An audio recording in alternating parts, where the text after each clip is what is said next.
Hello students, our new topic is hormonal control in male and female। तो mail और female दोनों के case में हमें हॉर्मोन्स का कंट्रोल पढ़ना है। तो पहले मेल के पार्ट को डिस्कस कर लेते हैं कि मेल में हॉर्मोन्स का कंट्रोल किस तरह से होता है। तो दो टाइप के हार्मोन है बेटा, एक है FSH और दूसरा है ICSH। FSH is the follicle stimulating hormone। ICSH is the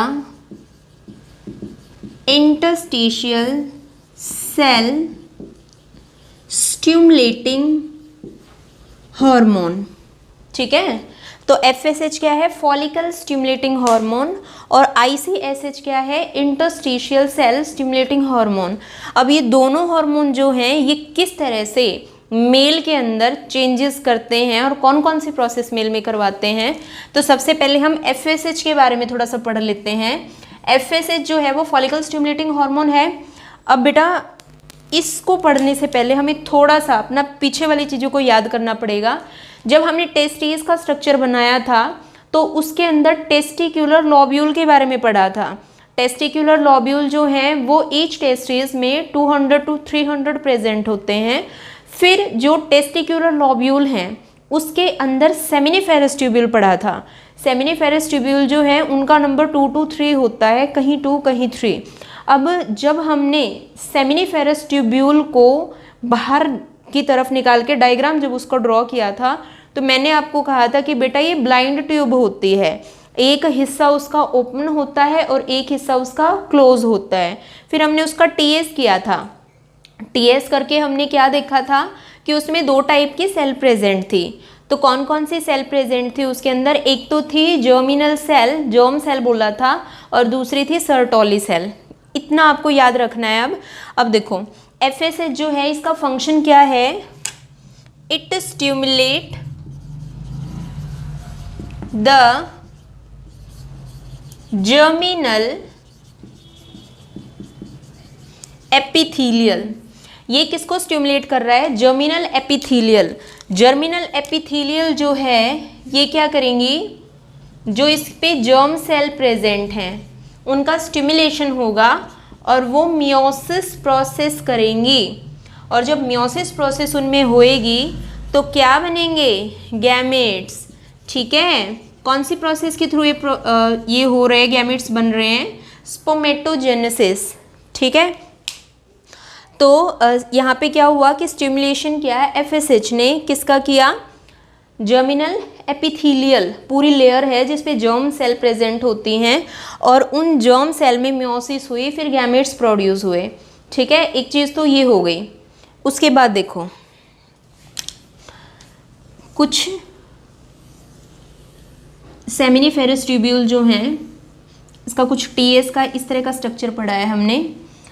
तो ऐसे सेल प्रेजेंट थी उसमें, कुछ एक तो ये थी क्यूबॉइडल सेल और कुछ एक जो थी वो कैसी थी, कॉलमनर। जो ये क्यूबॉइडल जो थी इनको तो हमने बोल दिया था जर्म सेल, प्राइमोर्डियल सेल, और जो ये वाली थी इनको हमने क्या बोल दिया था, सर्टोली सेल या फिर नर्स सेल। ठीक है, अब देखो जो ये FSH है ये और क्या कर रहा है, ये सर्टोली सेल को भी स्टिमुलेट कर रहा है। और जब ये सर्टोली सेल को स्टिमुलेट कर रहा है तो सर्टोली सेल क्या है, ये अपने अंदर से दो टाइप के प्रोटीन्स को रिलीज कर रही है। तो वो दो टाइप के प्रोटीन कौन कौन से हैं, एक तो करती है ABP और दूसरा करती है इनहिबिन प्रोटीन। एक है बेटा ABP is the androgen binding protein. तो सर्टोली सेल ने क्या किया, दो टाइप के प्रोटीन को रिलीज किया, ABP और इनहिबिन प्रोटीन। ठीक है, यहाँ तक हमने कर लिया कि FSH जो है इसने क्या किया, स्टिमुलेशन किया जर्मिनल एपिथेलियम जो पूरी सेल प्रेजेंट थी जिन पे जर्म सेल थी, पूरी लेयर प्रेजेंट थी जिन पे जर्म सेल थी, उनको स्टिमुलेट किया, उनमें मियोसिस प्रोसेस हुई और गैमेट्स बन गए। ठीक है, उसके बाद क्या है, अब इसी ने क्या किया, सर्टोली सेल को भी स्टिमुलेट किया और सर्टोली सेल ने अपने अंदर से प्रोटीन को रिलीज़ किया, जो क्या है, एक एबीपी एंड्रोजन बाइंडिंग प्रोटीन और दूसरा यहाँ पे क्या है, इनहिबिन प्रोटीन। ठीक है, अब है ICSH। ICSH क्या है, इंटरस्टिशियल सेल स्टिमुलेटिंग हार्मोन। अब ये किसको स्टिमुलेट करेगा, लिडिक सेल को। ये किसको स्टिमुलेट करेंगे, लिडिक सेल को। अब लिडिक सेल जो है वो कुछ इस तरह से ही प्रेजेंट होती हैं, ऐसे बीच बीच में ऐसे प्रेजेंट होती हैं लिडिक सेल। ठीक है, सेमिनिफेरस ट्यूब्यूल जो है उसके बाहर की तरफ प्रेजेंट होती हैं। ठीक है, तो ये लिडिक सेल है। अब जो लिडिक सेल है वो क्या काम करेंगी, लिडिक सेल एंड्रोजन हॉर्मोन्स को रिलीज करती हैं। किसको, एंड्रोजन, या फिर इसको हम और क्या बोल सकते हैं, टेस्टोस्टेरोन। और जो टेस्टोस्टेरोन है वो क्या करेगा, जो सेकेंडरी सेक्स ऑर्गन होते हैं उनका डेवलपमेंट करवाएगा। क्या करेगा, सेकेंडरी सेक्स ऑर्गन जो है उनका डेवलपमेंट करवाएगा। ठीक है, अब देखो हार्मोन वहाँ पे रिलीज हुआ है, मतलब हार्मोन तो इसने रिलीज किया, और जर्म सेल कहाँ है, यहाँ पर है। तो स्पर्म कैसे बनेंगे, किसकी हेल्प से बनेंगे, सर्टोली सेल की हेल्प से। सर्टोली सेल जो है इसने क्या किया, कुछ एक प्रोटीन को रिलीज कर दिया, और ये प्रोटीन जैसे कि क्या था, एंड्रोजन बाइंडिंग प्रोटीन। तो ये एंड्रोजन हार्मोन वहाँ से आया, और एंड्रोजन हार्मोन जो है वो क्या हो जाएगा, इस प्रोटीन के साथ बाइंड अप हो जाएगा, और बाइंडिंग जैसे इनकी होएगी फिर क्या होगी, स्पर्मेटोजेनेसिस प्रोसेस जो है वो स्टार्ट हो जाएगी। ठीक है, तो इस तरह से क्या है, मेल के अंदर ये हार्मोनल कंट्रोल होगा। अब मेल जो है उसमें प्यूबर्टी की एज में क्या क्या चेंजेस आते हैं। अब है प्यूबर्टी इन मेल। तो मेल में जो प्यूबर्टी की एज होती है उसमें बहुत सारे चेंज होते हैं, हार्मोनल चेंज। तो प्यूबर्टी की एज क्या है, 12 to 14 ईयर्स। क्या है, 12 to 14 ईयर्स मेल के अंदर ये प्यूबर्टी की एज है। कई सारी बुक्स में इसको वेरी करके लिखा हुआ है, कई सारी बुक में 13 to 16 भी दे रखा है, कई सारी बुक्स में 12 to 16 भी दे रखा है। ठीक है, तो हम यहाँ पे लिख लेते हैं 12 to 14 ईयर्स जो प्यूबर्टी की एज है। तो प्यूबर्टी की एज में मेल में क्या क्या चेंजेस हुए, तो क्या है, न्यूमरस हार्मोनल चेंजेस। क्या हुए, बहुत सारे हार्मोन्स का चेंज हुआ, और क्या हो गया, तो spermatogenesis start, spermatogenesis process start हो गई। फिर क्या हुआ, जितने भी सेकेंडरी सेक्स ऑर्गन्स थे उन सब का डेवलपमेंट स्टार्ट हो गया। अब सेकेंडरी सेक्स ऑर्गन्स में कौन कौन से आते थे, प्रोस्टेट ग्लैंड, कूपर्स ग्लैंड, और भी बहुत सारे, जैसे कि एक्सटर्नल जेनिटिलिया में पेनिस वाला पार्ट। तो ये सब क्या थे, इन सब का क्या हो गया, डेवलपमेंट शुरू हो गया। ठीक है, और क्या क्या चेंजेस आए बेटा, डीप वॉइस। क्या चेंज आया, डीप वॉइस। ऐसा क्यों हुआ, क्योंकि enlargement of voice box. Voice box क्या है, दैट इज लैरिंक्स। ठीक है, एडम सेप्पल बोलते ना मेल में। तो क्या है, वॉइस जो है वो काफ़ी डीप हो गई। क्यों, क्योंकि लैरिंक्स जो है वो कैसा हो गया, अनलार्ज हो गया। और ये सब किसकी वजह से हो रहा है, टेस्टोस्टेरोन हार्मोन की वजह से हो रहा है। और क्या क्या चेंजेस आए हैं, facial hair, pubic hair and axillary hair. तो पूरी बॉडी के ऊपर हेयर आने स्टार्ट हो जाते हैं, मोस्टली जो फेशियल हेयर हैं और जो प्यूबिक हेयर जो हैं, जो मेनली क्या है कि जो सेक्स जेनिटिलिया वाला जो पार्ट है उसमें आने स्टार्ट हो जाते हैं। और क्या चेंजेस आते हैं, शोल्डर पार्ट बिकम वाइड। जो शोल्डर वाला रीजन होता है मेल में वो कैसा है, वो ब्रॉड होना शुरू हो जाता है और बॉडी जो है वो ज़्यादा मस्क्यूलर हो जाती है। मसल्स जो हैं उनमें हैवी कॉन्ट्रैक्शन होता है हार्मोनल चेंज होने की वजह से, और मसल्स जो हैं वो डेवलप होनी शुरू हो जाती हैं, वो वाले पार्ट जो हैं वो स्वैलअप होने शुरू हो जाते हैं और वेट में बहुत फ़र्क पड़ता है। प्यूबर्टी के टाइम पर जो मेल हैं उनकी हाइट जो है वो एकदम से क्या है, ज़्यादा हो जाती है और उनका वेट भी क्या होता है, थोड़ा सा इम्प्रूव हो जाता है। तो ये सारे चेंजेस हैं बेटा जो मेल में प्यूबर्टी के टाइम पे होते हैं। अब हम पढ़ेंगे कि फीमेल में हार्मोनल चेंज।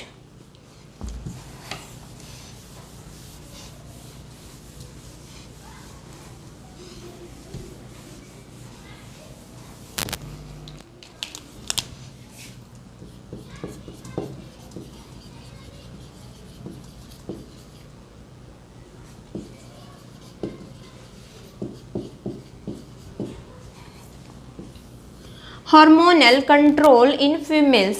फीमेल के अंदर हार्मोन्स का कंट्रोल कैसे होता है, तो यहाँ पे भी हम क्या है, दो हार्मोन को लिखेंगे, FSH एंड LH हार्मोन। ठीक है, FSH again is the follicular stimulating hormone and LH is the luteinizing hormone. FSH is the follicle stimulating hormone and LH is the luteinizing hormone। अब FSH जो है वो क्या करेगा, produce the stimulation in follicular cell. पढ़ा था ना हमने कि फीमेल जो है उसमें बहुत सारी फॉलिक्यूलर सेल होती हैं, बट उनमें से हर एक मंथ पे क्या होता है, कोई एक ही अपनी ग्रोथ करती है और वो ही मैच्योर होती है। तो जब इसका फॉलिक्यूलर सेल का स्टिमुलेशन हुआ तो इसने क्या किया, ये चेंज हो गई किसमें, ग्राफियन फॉलिकल में। किसमें चेंज हो गई, ग्राफियन फॉलिकल में। और ग्राफियन फॉलिकल में जब चेंज हो गई तो उसके बाद क्या होगा, release secondary oocyte। Graafian follicle ने क्या किया, मैच्योर होने के बाद रिलीज किया किसको, सेकेंडरी oocyte को। तो जो सेकेंडरी oocyte के रिलीज होने की प्रोसेस है उसको हम क्या बोलते हैं, ओव्यूलेशन। क्या बोलते हैं, ovulation. It occur on the 14th day of the menses month. तो ओव्यूलेशन जो है वो क्या है, 14th डे पे होता है पूरे मंथ के अंदर। ठीक है, इस टाइम पे क्या होता है, सेकेंडरी oocyte रिलीज होता है। उसके बाद देखो, जब ये फॉलिक्यूलर सेल स्टिमुलेट हो गई तो इन्होंने क्या किया, इन्होंने एक हार्मोन को और रिलीज किया। वो कौन सा हार्मोन है, एस्ट्रोजन। कौन सा हार्मोन है, एस्ट्रोजन। और जो एस्ट्रोजन हार्मोन है ये यहाँ पे क्या करेगा, development of the secondary sex organs. ये क्या करेगा, ये डेवलपमेंट करेगा किसका, जो सेकेंडरी सेक्स ऑर्गन है उनका डेवलपमेंट करेगा एस्ट्रोजन। ठीक है, देखो अब ये क्या है, ये तो एस्ट्रोजन वहाँ हो गया, सेकेंडरी जो सेक्स ऑर्गन है उनका डेवलपमेंट हो जाएगा। यहाँ से क्या है, FSH ने इसको स्टिमुलेट किया, ये ग्राफियन फॉलिकल में चेंज हो गया। हर एक मंथ पे क्या होता है, कोई एक ही पूरी तरह से मैच्योर होती है और वो सेकेंडरी oocyte को रिलीज कर देती है, जिसको ओव्यूलेशन बोलते हैं। अब क्या है कि जो ओव्यूलेशन का जो टाइम पीरियड है, मतलब ओव्यूलेशन करवाने में भी कौन हेल्प कर रहा है, LH। तो LH जो है वो मेनली क्या करवा रहा है, ओव्यूलेशन जो है उसके करवाने में हेल्प करता है। ये तो यहाँ से यहाँ तक चेंजेस हो गए, ग्राफियन फॉलिकल बन गई। उसके बाद इसकी कंसंट्रेशन ज़्यादा हो जाती है जब ये सेकेंडरी oocyte को रिलीज करता है 14th डे पे। ठीक है, उसके बाद अब ये एक काम और करता है क्या, जब सेकेंडरी oocyte रिलीज हो गया तो रिमेनिंग बॉडी क्या थी, कॉर्पस ल्यूटियम। क्या थी बेटा, कॉर्पस ल्यूटियम, येलोइश कलर की बॉडी थी। तो ये कॉर्पस ल्यूटियम को भी मेंटेन करने में हेल्प करता है। ठीक है, कॉर्पस ल्यूटियम को भी मेंटेन करने में हेल्प करता है। अब हमने पढ़ा था कि भाई जो कॉर्पस ल्यूटियम है वो भी एक हार्मोन को रिलीज करता है। तो फिर कॉर्पस ल्यूटियम जो है वो किस हार्मोन को रिलीज करता है, प्रोजेस्टेरॉन हार्मोन को। किसको करता है?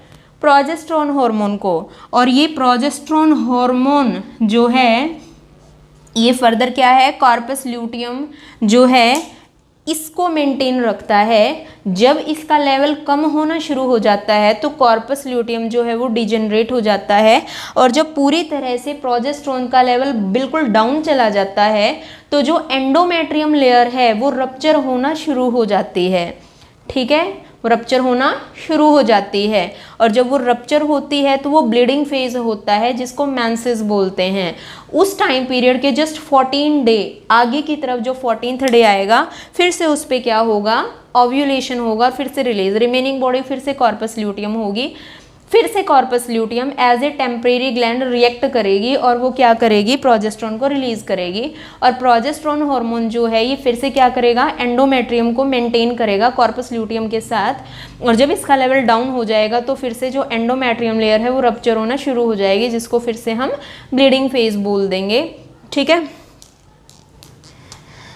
पूरा का पूरा जो प्रेगनेंसी का टाइम पीरियड होता है, पूरा 9 मंथ का जो टाइम पीरियड होता है, 9 मंथ के लिए हमें प्रोजेस्टेरॉन हार्मोन की नीड होती है। इससे पहले वाली जो वीडियो हमने की थी, जो फीमेल वाला पार्ट हम कर रहे थे, तो उसमें मैंने आपको बताया था कि जो प्रोजेस्टेरॉन हार्मोन है फर्स्ट 3 मंथ कहाँ से रिलीज़ होता है और लास्ट के जो 6 मंथ होते हैं वो कहाँ से रिलीज़ होता है। ठीक है, नेक्स्ट जो है वो है प्यूबर्टी इन फीमेल।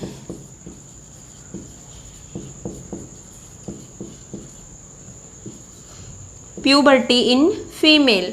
अब फीमेल जो है इनमें प्यूबर्टी बतानी है, तो फीमेल के अंदर मेनली जो एज है प्यूबर्टी की वो कौन सी एज है, 11 to 13 ईयर्स।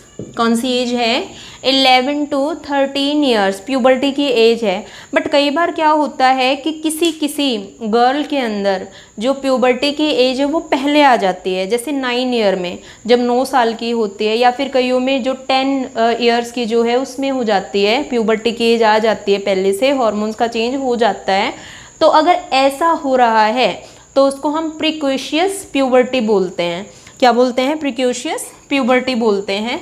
तो प्यूबर्टी के टाइम पे क्या क्या चेंजेस हुए फीमेल के अंदर, सबसे पहले क्या है, मेंस्ट्रुअल साइकिल स्टार्ट हो जाती है।